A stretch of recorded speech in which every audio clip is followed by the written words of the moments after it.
بالحب لم أسرع بأعمالي. Nah, sekarang pilihan saya, pertanyaannya, pilih mana? Satu,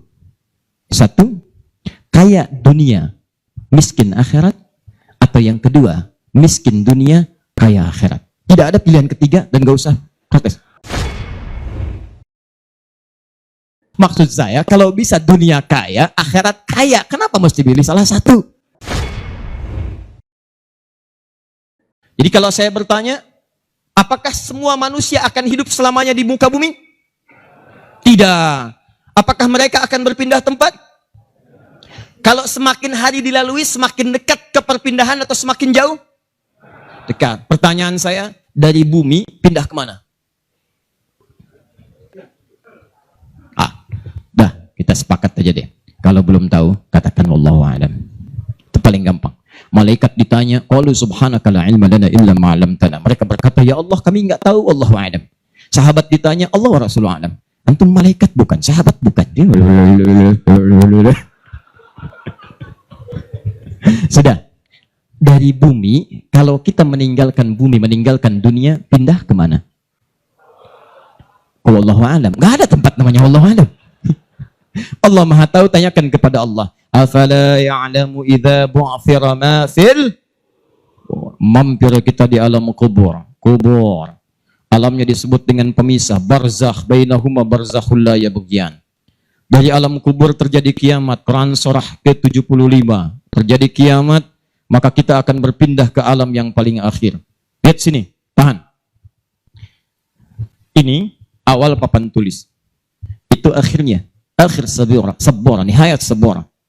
Lihat baik-baik. Ini dari awal, terus saya tunjukkan batas akhir. Kalau di akhir itu masih ada tempat yang lain, jalan yang lain, ruang yang lain, maka kalimatnya disebut dengan akhir. Idhab anta ila akhiril bab. Pergi ke pintu yang terakhir itu. Tapi setelah pintu itu masih ada ruang lagi. Maka itu kalimatnya dalam bahasa Arab disebut dengan akhir. Tapi kalau Anda pergi ke satu tempat, di tempat itu ujungnya itu, nggak ada yang lain. Idhab anta ila akhir haid. Pergi sini nih, sampai ke ujung tembok. Di tembok itu nggak ada lagi ruangan, nggak ada tempat lagi, tidak ada tempat berpindah, tidak ada ruang sekat lagi setelah itu. Maka tambahkan tak di ujungnya. Bukan akhir, tapi tambah tak di ujungnya. Akhirah. Dari sini muncul kata akhirat. Tahan. Kenapa disebut dengan akhirat? Karena ini tempat yang paling akhir. Setelah ini nggak ada tempat lagi. Antum dari sini habis masanya di dunia. Di bumi selesai. Di buminya tuntas. Cuman ada tempat lagi setelah itu. Pindah, mampir ke sini. Kubur. Di kubur, tuntas selesai. Terjadi kebangkitan. Nggak selamanya di sini. Pindah. Terakhir di sini. Pindah lagi ke sini. Kumpulkan. Tapi kalau antum sudah ke sini, maka Anda tidak akan pernah pindah tempat kemana-mana lagi. Karena itu Allah menyebut yang ini lebih utama. Karena yang utama itu tidak akan pernah berubah. Yang utama sifatnya abadi. Kalau sementara, itu bukan utama. Kalau abadi, itu yang paling hebat. Jadi kalau ada sesuatu tidak lama bertahan, maka Anda akan katakan produknya kurang bagus. Handphone, baru berapa lama sudah hang. Ini nggak bagus nih, KW nih. Ya, beli kulkas, berapa lama rusak. Nggak bagus. Tapi yang bertahan lama, yang sifatnya bagus, maka Anda katakan ini yang paling hebat.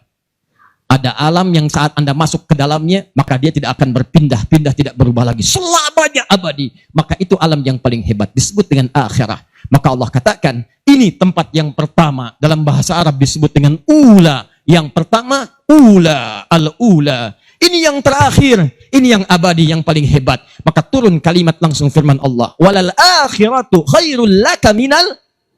Ini tempat yang paling hebat. Sebab kalau Anda kaya di sini, kaya di akhirat, selamanya akan kaya. Karena nggak pindah-pindah lagi. Tapi kalau Anda kaya di sini, kaya nih di sini nih.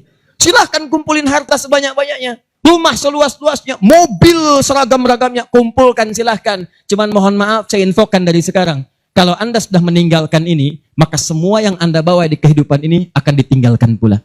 Jangankan ke sini pun nggak akan ikut. Karena setiap alam punya sifat yang berbeda. Silahkan ambil contoh. Ada di antara Anda orang paling kaya se-Jawa Tengah misalnya. Harta banyak, maaf, rumah mewah, mobilnya berlimpah, Ferrari ada, Lamborghini juga ada. Ya kumpulin semua pakaian membentang dan seterusnya. Pertanyaan saya, apakah saat meninggalkan dunia, meninggalkan bumi, apa yang dimiliki itu dibawa ke alam kubur? Demi Allah saya katakan, saya belum pernah melihat orang ada meninggal dikubur sama mobilnya. Gak ada. Belum pernah saya lihat ada orang meninggal berwasiat. Tolong ya di alam kubur, kalau bisa luasin aja seperti di dunia. Kalau bisa bikin kuburan untuk saya luasnya 3 hektar, kasih kamar dalamnya. Ya, kasih lampu biar terang. Gak ada. Semua sifat dunia akan tertinggal di sini. Selesai. Demi Allah saya katakan, selesai di sini. Karena itulah orang yang meninggalkan dunia maka disebut dengan kalimat telah meninggal dunia. Telah meninggal dunia itu bukan sekedar orangnya pindah dari sini ke tempat ini, bukan. Tapi semua sifat dunia ditinggalkan, nggak ada yang ikut. Di semua nih, sifat harta, sifat materi, semua tinggal. Yang dibawa hanya bekal yang cukup untuk ke tempat berikutnya. Karena bekal yang ini beda dengan yang sebelumnya. Maka kalau Anda kaya di sini, cuma di sini aja kayaknya. Begitu selesai kayaknya, habis, di sini statusnya sama. Almarhum. Tapi kalau Anda kaya di sini, maka akan kaya selamanya. Kalau Anda fakir di sini, maka Anda akan fakir selamanya. Tapi kalau Anda disebut miskin di sini, gak usah takut. Karena ketika kehidupan itu berakhir, statusnya hilang, maka baik miskin ataupun kaya, semua akan mendapatkan gelar yang sama. Tidak ada pengaruhnya. Cuma di sini perbedaannya. Nah, sekarang pilihan saya, pertanyaannya, pilih mana? Satu, kaya dunia, miskin akhirat, atau yang kedua, miskin dunia, kaya akhirat. Tidak ada pilihan ketiga dan gak usah protes. Cuma 2. Kaya dunia, miskin akhirat, atau miskin dunia, kaya akhirat. 1 apa 2? Oh. Sudah. Saya tahu nggak pakai tangan pun udah ketahuan 2. Sudah. Baik, sekarang berarti kita sepakat semuanya. Siapa yang ingin kaya dunia?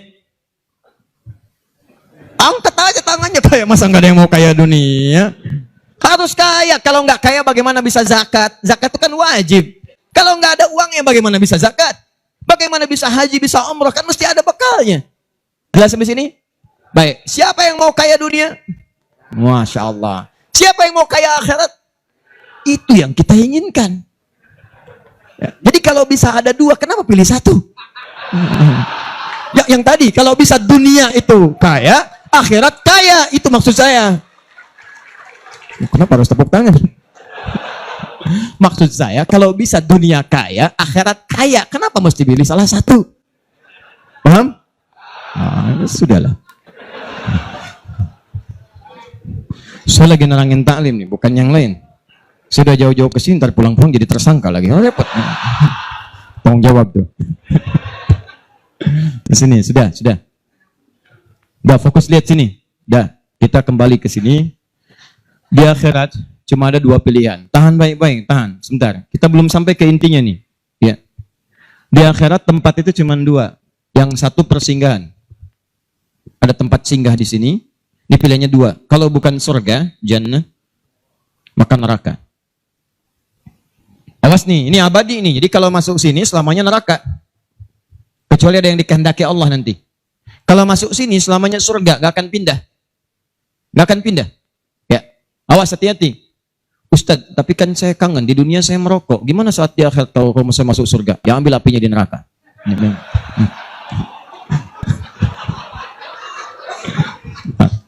Lihat sini. Ini tengahnya disebut dengan A'raf namanya. Bukit tinggi. Sampai muncul Quran surah ke-7. Baca ayat ke-45 sampai dengan 47 sampai 49. Kalau Anda masuk ke surga, misal amal solehnya banyak. Kayak mindahin kursi itu. Amal soleh. Misal, yang ini bekalnya amal salah. Sayyi. Yang ini tengah-tengah. Di kalau Anda misal, mohon maaf, amal solehnya 50,009%. Atau bahkan 50,0001% lebih banyak amal solehnya, masuk surga Anda. Tapi kalau Anda misalnya amal salahnya lebih banyak, waliyadzubillah, amal salah lebih banyak, 50,0001%, masuk neraka. Cuci dulu, selesaikan. Baru pindah. Demikian di hadis Al-Bukhari. Kalau ada iman dalam dirinya. Tapi kalau terjadi 50 amal saleh, 50 amal salah, berimbang ini, maka tinggal di A'raf untuk sementara. Bukit tinggi terletak antara surga dengan neraka. Begitu dihadapkan ke surga, ya Allah, pengen segera masuk, ya Allah, nikmatnya luar biasa, ya Allah. Begitu mendengar teriakan ahli neraka, bergetar jiwanya.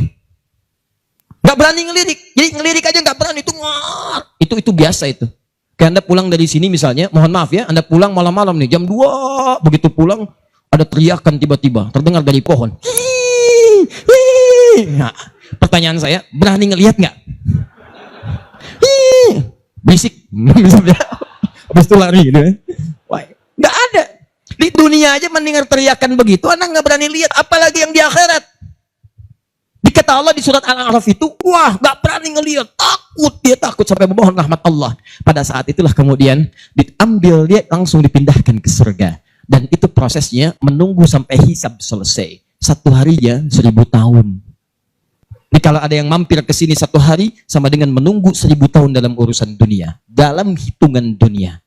Nah, sekarang pertanyaan saya, antum mau kemana di akhirat nanti? Pilih surga, atau ingin di A'raf mampir sementara waktu? Ini bukan pilihan.